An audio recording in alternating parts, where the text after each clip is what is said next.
오늘 우리가 합독하신 말씀을 가지고 하나님을 왕으로 모시자, 이런 주제로 하나님의 말씀을 나누도록 하겠습니다. 우리 성도들의 왕은 오직 하나님이십니다. 그러니까 하나님이 우리 왕이라는 것은 뭐예요? 통치자입니다. 통치. 나의 왕이라는 것은 통치자에 굴복하는 것이고 그분의 지배를 받는 것을 말합니다. 그러니까 왕은 통치자이고 모든 사람들을 지배하는 사람입니다. 사람들의 진정한 왕은 하나님이십니다. 온 우주 만물을 창조하시고 이 시간에도 통치하십니다. 특별히 역사의 주관자가 되십니다. 모든 것이 그분의 섭리대로 운영이 됩니다. 코로나19도 그분의 섭리대로 오십니다. 창세기에서 하나님은 말씀으로 세상을 창조하시고 인간을 창조하십니다. 아담과 하와를 에덴 동산에 두시고 그들이 사랑하고 살아가는 모습을 너무나도 좋게 보셨습니다. 그런데 그만 사단의 유혹에 넘어가 죄를 짓고 맙니다. 하나님과의 관계에 금이 간 것입니다. 죄를 지은 인간은 하나님의 통치를 거부합니다. 그리고 대적하기 시작합니다. 이런 와중에 하나님은 이스라엘을 선택하십니다. 선민, 선택한 민족. 그러니까 선민이란 하나님께 친히 택함을 받는 백성들입니다. 이 백성들을 통해서 하나님은 이 땅의 진정한 왕은 하나님 한 분이심을 드러내고자 하셨습니다. 먼저 하나님은 애굽에서 종살이하던 이스라엘 백성들의 고통을 들으시고 출애굽을 시키시고 광야 40년간 이적과 기적으로 그들을 인도하십니다. 마침내 약속의 땅 가나안 땅으로 인도합니다. 그런데 그 과정에서 조금만 힘들고 어려우면 하나님을 대적하고 하나님을 떠나는 백성들의 모습을 보게 됩니다. 그 결과 갈렙과 여호수아를 빼고는 모두 광야에서 죽고 맙니다. 그런데 문제는 가나안 땅에 들어가서도 다른 민족이 섬기는 우상을 좋아하고 이방 제도를 좋아합니다. 마침내 사무엘 아들들의 비행을 핑계삼아 다른 민족들처럼 이방 민족들처럼 왕을 세워달라는 것이 오늘의 본문입니다. 그러니까 이스라엘의 왕은 하나님이십니다. 하찮은 인간의 왕을 세워달라는 하나님께서 이스라엘을 애굽에서 불러내신 후 사사를 통해서 300년 동안 이스라엘을 통치하셨습니다. 사사란 원래의 뜻은 재판관이다 이 말입니다. 오늘날로 말하면 판사입니다. 우리 성도들이 잘 아는 삼손, 기드온, 입다 등인데 사사시대에 하나님은 12명의 사사를 세우셔서 이스라엘 재판관으로 세우시고 이스라엘을 통치하셨습니다.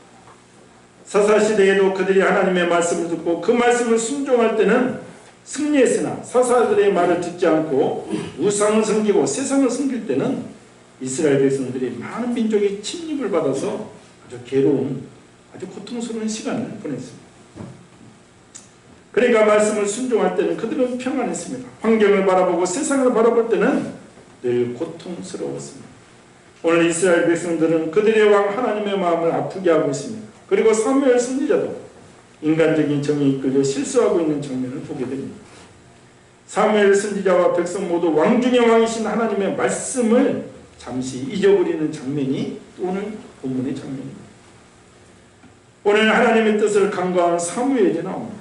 사무엘이 늙음의 아들들로 이스라엘 사사를 삼습니다.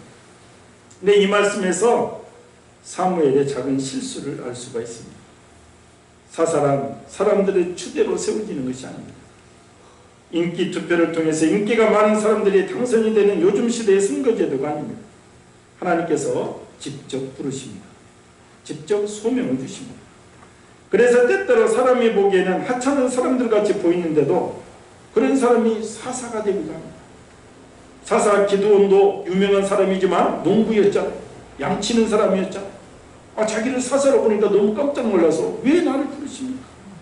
부르심의 증거가 무엇입니까? 금쳐놓고 양털 안에 이슬이 맺게 하시고 이슬이 없게 하시고 하나님을 시험하시죠. 테스트를 해보는 거예요. 기도원도. 왜냐하면 자기가 인간적으로 봤을 때는 전혀 사사에 자격이 없음을 알았기 때문에 그렇습니다. 사사 삼손이 힘이 센 것도 키가 2m고 몸짱이라면 이방 민족 사람들이 힘의 근원이 어디서 나오냐고 물어보지 않습니다. 기골이 증대하고 근육이 저렇게 크는데 당연히 힘이 있지. 그러나 삼손을 보면 보통 사람의 몸에다가 근육도 없고 하니 이방 사람들이 물어보는 거예요. 힘의 근원이 어디서 나오는 것이요? 물은 것입니다. 그래서 기도 많이 해서 운동 많이 해서 사사가 된 것이 아니고 하나님이 삼손을 사사로 부르시고 사사 일을 감당할 수 있는 힘을 주시는 것입니다. 즉 그 당시 블레셋 강한 군사들에게 맞서서 합당한 사명을 감당하고 힘을 주셨습니다. 오늘 본문에 보면 사무엘이 자기 아들 2명을 사사로 세웠습니다. 하나님께서 시키셨다는 말이 성경에 나오지 않습니다. 또 사사란 한꺼번에 2사람을 세우는 일이 없습니다. 우리가 사사기를 읽어보면 사사가 죽고 나면 다음 사사를 세웁니다. 그런데 사무엘은 한꺼번에 2 아들을 사사로 세우는 실수를 한 것입니다. 사실 성경을 보면 사무엘만큼 훌륭한 사람이 없습니다. 날 때부터 어머니 한나의 기도를 통해서 그리고 성전에 바쳐진 서원대로 정말 나시린의 삶을 산 사람이 사무엘입니다. 기도하다가 쉬는데도 평생 범한 적이 없을 만큼 신령한 사람이었습니다. 그러니까 2 아들을 사사로 세워도 백성들이 다 받아들일 수 있는 엄청 세상적으로 보면 흠이 하나도 없는 사람이 사무엘입니다. 백성들의 존경을 한 몸에 받고 있던 지도자입니다. 그런데 그만 말년에 정말 약간 실수를 저지르고 만 것입니다. 이것을 보면 우리가 확실하게 알 수 있는 것은 인간은 아무리 훌륭하다 해도 주님의 인도함을 따르지 않으면 언제든지 실수할 수 있는 연약한 존재임을 알 수가 있습니다. 그래서 우리가 저 사람 보고 훌륭하다 그러지만 참 우리가 독인 객인 사람은 종이 한 장 차이. 단지 하나님께 붙어 있느냐 붙어 있지 않느냐 이것이 결과가 크게 차이가 나요. 하나님을 아는 자기 주인을 아는 생명의 주관자를 아는 사람으로 사느냐 그렇지 않느냐가 큰 문제의 시발점이 되는 것입니다. 요즘 말로 하면 사무엘은 큰 교회 즉 목회에 성공했다고 하는 훌륭하신 목사님이십니다. 그래서 자녀의 이름도 믿음이 들어간 이름으로 지었잖아요. 장자의 이름은 요엘, 여호와는 하나님이라는 뜻입니다. 차자의 이름은 아비야입니다. 여호와는 아버지라는 뜻으로 모두 아버지가 믿음으로 지은 이름이죠. 오늘날도 우리 자녀들 디보데니, 아우리니 막 짓잖아요. 그 뜻을 담아서 짓습니다. 그러니까 사무엘 아들들도 그렇게 이름을 지은 아버지 마음은 한결같이 주님을 섬기는 귀한 자녀되기를 바라는 마음이 컸습니다. 그러나 사사를 세우는 데 있어서는 하나님의 뜻이 먼저여야 된다 이 말입니다. 사사는 세습제가 아니고 제사장과는 다릅니다. 제사장은 세습제입니다. 하나님께서 세습으로 세우셨어요. 사사는 세습제가 그때 하나님의 부르심이 있어야 됩니다. 그런데 그만 육적인 정이 앞섰습니다. 사무엘은 늘 바쁘게 사역을 했습니다. 백성들을 재판하고 다스리니까 길갈 에그론 미스바 두루다니라 아이들과 있을 시간이 적었습니다. 다만 인간적으로 보내준 것을 사사로 세우는 일로 자녀들에게 보상을 해줍니다. 이것이 문제가 있습니다. 이 본문을 보면 조영기 목사님이 생각이 나죠. 얼마나 20대 초반부터 전 세계를 다니라고 얼마나 바빴습니까? 8, 90년대 여의도 순복음교회 지금도 해외 나가보면 다 몰라서 그러지 그냥 조영기 목사예요. 조영기. 한국 가면 여의도 순복음교회 한번 가보는 것이 소망. 제가 명성교회 다닐 때도 그렇지 않다. 장로교가 여기 좋다 해도 독일 파이어가 필요 없어. 여의도 한번 가보는 것이. 크게 바빠서 나중에 자녀들이 문제가 일어났을 때 내가 자녀들한테 약간 한 번 자랄 때 시간을 함께 해준 적이 한 번도 없어요. 한 번 돌아본 적도 없어요. 그래서 그런 고백을 한 적이 있습니다. 그러니까 인간은 이만큼 연약하다 다 커버할 수 있을 것 같아도 그렇지 못하다. 아버지 사무엘 뜻대로 자녀들이 되었으면 좋았을 것인데 그렇지 못했습니다. 그 아들들이 아버지를 따르지 않고 뇌물을 취하고 판결을 굽게 하는 일. 요즘도 유전무죄, 무전유죄라고 해서 말들이 많습니다. 돈 있는 사람들은 죄를 지어도 거의 감옥에 가지 않고 산다는 말입니다. 많이 개선되기는 했지만 이것은 세계 각국에서 공통적인 고민거리입니다. 그런데 사무엘 선지자의 아들들은 노골적으로 금품을 받았다는 거예요. 돈을 많이 내면 무죄입니다. 이러니 백성들의 한이 사무칩니다. 세상에서 제일 불쌍한 사람은 하나님의 일을 해서 돈 벌려는 사람들이죠. 예를 들어서 목사가 되어서 돈을 모으려고 하면 그래서 추해 보이는 것이고, 돈도 모을 수 없을 뿐만 아니라 망합니다. 우리가 몇 년 막 바람처럼 교회 안에 다단계 이런 게 많이 들어왔잖아요. 제대로 된 것이 없습니다. 보기에는 좋지. 하나는 어차피 화장품 쓰니까 집사님 이 화장품 쓰면 여기에서 얼마 성교도 가고 좋아요. 근데 그렇게 되지 않아요. 돈에 얽히게 되고 막히게 되고. 돈을 벌려면 어디? 세상으로 나가야 되는 거예요. 목사직을 그만두고. 세상에 나가면 돈 버는 일이 많잖아요. 사무엘의 두 아들은 바로 추한 길로 가고 있었습니다. 사사는 하나님을 드러내야 되는데 자기들을 드러내구만. 돈만 갖다 주면 직분도 주고 좋은 일자리도 준 것입니다. 이것을 보는 백성들이 이방 민족들처럼 왕을 세우자는 것입니다. 오늘 우리에게 주는 교훈이 무엇입니까? 가정에서 자녀들을 보면서도 육정에 이끌려서 판단을 하면 실패할 수 있다 이 말이에요.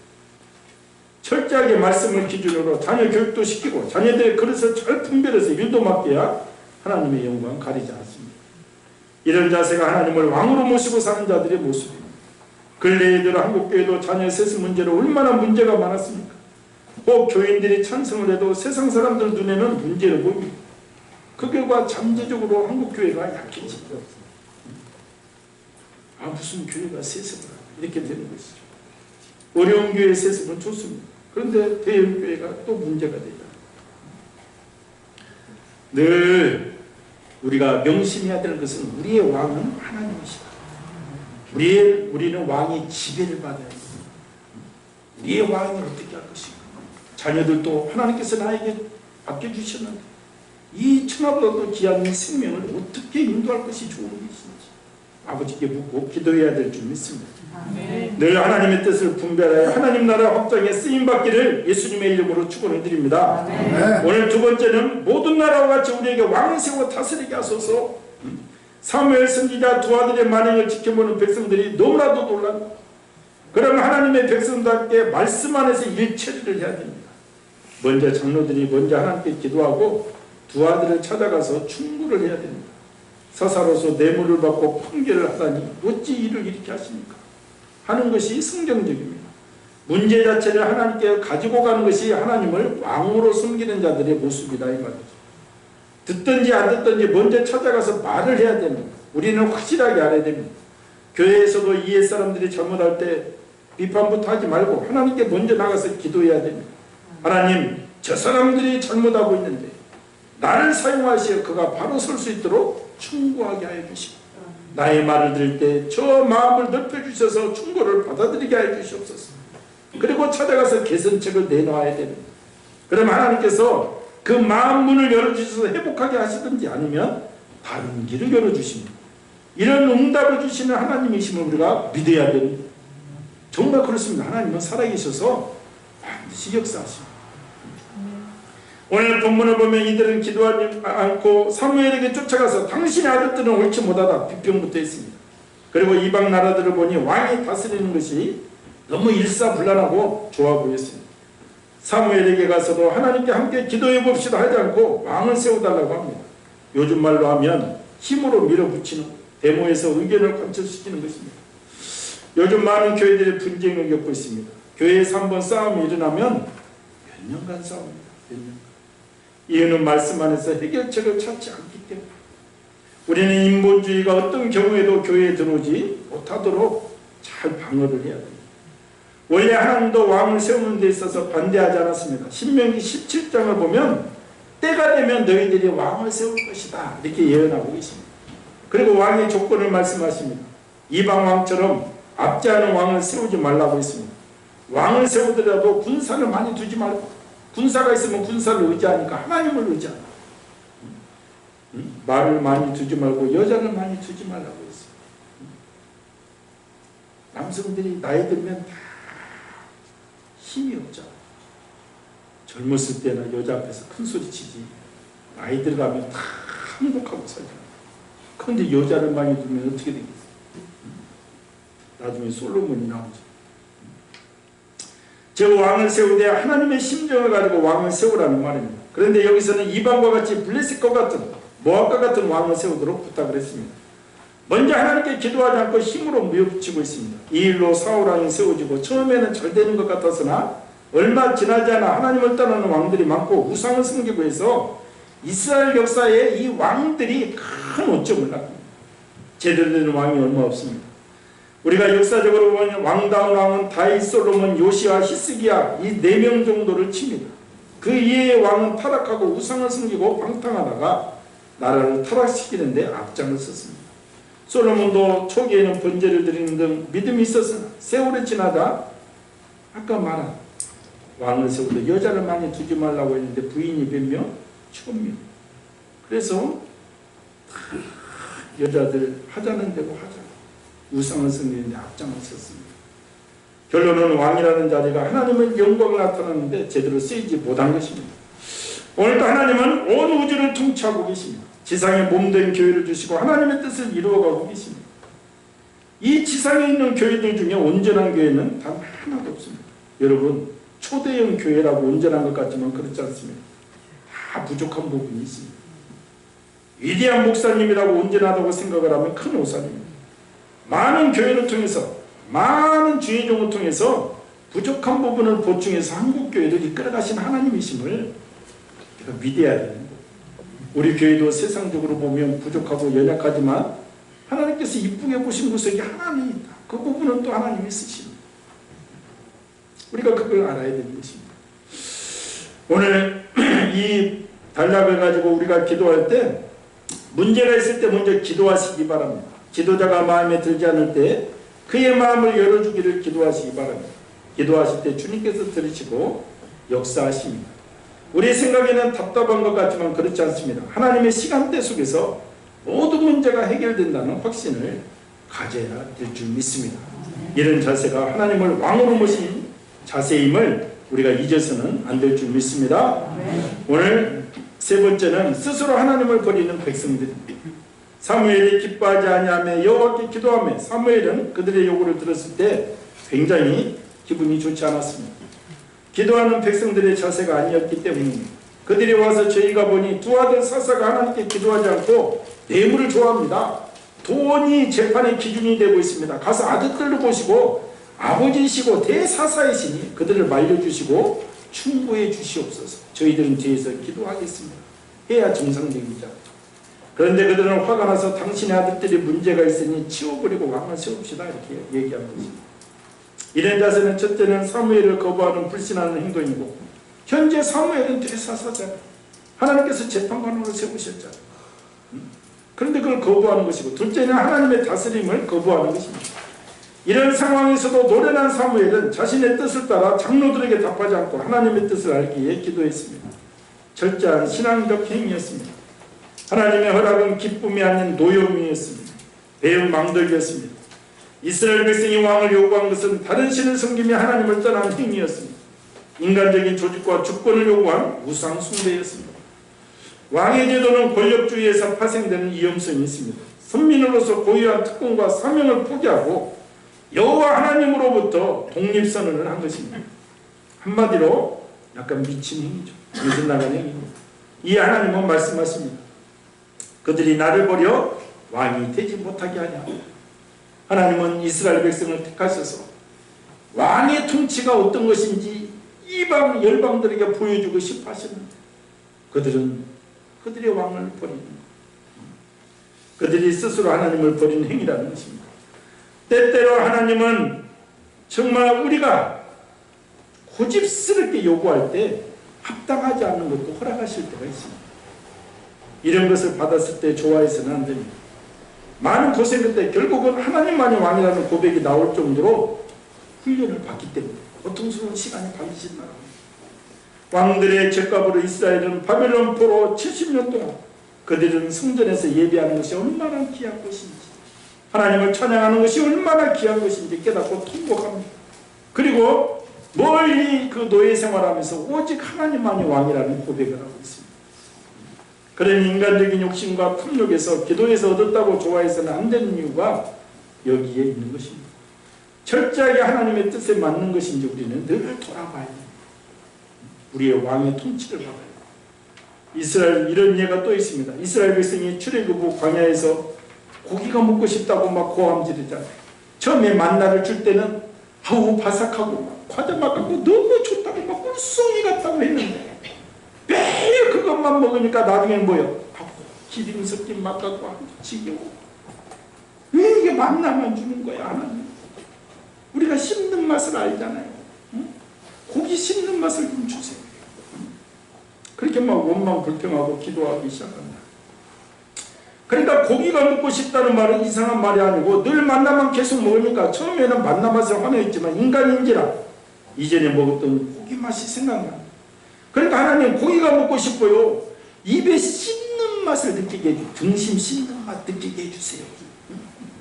아버지, 아우 그 맛 잊지 못하겠어요. 삼겹살, 그 맛 좀 느끼게 해주세요. 간절하게 기도하면 하나님께서 고기를 얼마나 주시겠어요. 그런데 그들이 단순하게 고기 먹고 싶다고 하는 것이 아니라 뭐라고 해? 우리가 애굽에 있을 때가 좋았지.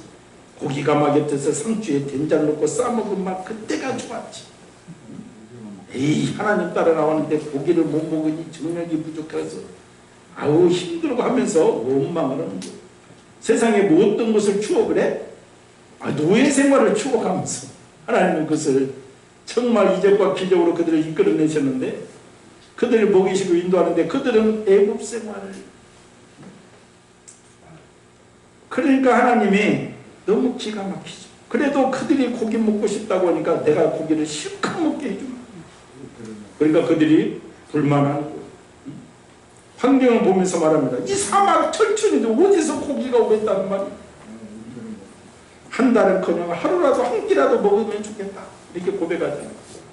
그런 불신앙을 보서 하나님께서 메추라기 떼를 몰아주시는데 지면에 물까지 쌓일 정도로 사망에 메추라기를 막 몰아줍니다. 너무 감당할 수 없어요. 그들이 너무 좋아서 막 맛있게 먹는데 그들이 이 사이에 있을 때 원래 고기를 먹을 때는 입이 꼭 씹어야 맛이 나는 거예요. 씹기 전에 그들을 치셨다. 원망하는 자를 다 광야에서 죽이고 있습니다. 고기 맛도 못 느끼고 인간적으로 볼 때는 이루어졌는데 알고 보니 오히려 큰 괴로움이 됐습니다. 그래서 우리는 무엇이든지 하나님의 뜻 안에서 얻어야 돼요. 뜻 안에서 구해야 형통하고 지금 상황은 도저히 감당할 수 없는 것 같아도 하나님께서 주신 것은 하나님의 책임을 지시기 때문에 그렇습니다. 그래서 우리는 하나님의 뜻이 무엇인지 늘 분별해야 됩니다. 그래야 실패하지 않습니다. 우리의 왕은 오직 한 분 하나님이십니다. 무슨 일이든지 하나님의 뜻이 무엇인지 물어서 그분이 나를 통치하게 내 마음을 열고 늘 모셔야 됩니다. 인간적인 생각이나 환경에서 상황이 우선시되어서는 절대로 안 되는 것입니다. 우리가 만왕의 왕 하나님, 우리가 만주의 주 예수 그리스도, 그분이 나를 통치하게 우리 마음을 늘 열어서 말씀대로 실천해야 될 줄 믿습니다. 하나님은 8절 말씀을 통해서 이스라엘 백성들의 상태를 말씀하고 계십니다. 애굽에서 인도해낸 날부터 그들이 모든 행사로 나를 버리고 다른 신들을 승김같이 내게도 그리하는데 하나님께서는 애굽에서 고통하는 그들의 신음소리를 들으시고 큰 이적과 기사를 통해서 출애굽시키시고 먹여주시고 인도하셨습니다. 그런데 그들은 하나님을 왕으로 섬기지 않고 자꾸 우상 얘기를 합니다. 오늘날로 말하면 물질주의로 갔다 이 말입니다. 그래서 북이스라엘은 베델과 단에 금송아지를 만들어 놓고 섬기고 저 금송아지가 우리를 인도했다는 거죠. 보이지 않는 하나님이 답답합니다. 요즘도 세상 사람들 보면 하나님을 내게 보이면 내가 하나님 믿겠습니다. 우리는 영안의 눈을 열어서 보이지 않는 하나님을 믿지만 세상 사람들은 우상을 섬기는 사람들이 대부분 그러한 사람들입니다. 우상을 섬기는 사람들이 세상에서 멍청한 사람이 아니라 똑똑한 사람입니다. 그러나 그들 마음에 혼미한 마음이 있어서 그들은 눈에 보여야 하는 그런데 그래서 불쌍히고 어디고 가서 절하면서 그렇게 그들은 섬기는 것입니다. 오늘날 우리가 자칫하면 물질주의에 빠지기 쉽습니다. 그리고 상황과 환경을 보고 판단할 때가 많습니다. 이런 심령이 되면 하나님을 왕으로 모신 심령에서 떠나는 것입니다. 그 속에 만문, 물질과 세상이라는 우상이 내 안에 자리 잡게 됩니다. 오늘 이스라엘 백성들의 교훈을 본받아서 우리는 거룩하신 하나님의 말씀을 마음에 새기고 그분을 왕으로 모시면서 그분의 뜻이 무엇인지 끊임없이 분별하는 복된 심령이 되기를 예수님의 이름으로 축원을 드립니다. 우리의 시선은 왕 되신 하나님께 집중해야 합니다. 누구를 어디를 주목하면서 살고 있는지 오직 주님만 바라보는 자세가 되어 있는지 이것이 믿는 자의 백성의 자세입니다. 세상은 변합니다. 가치관도 수시로 변합니다.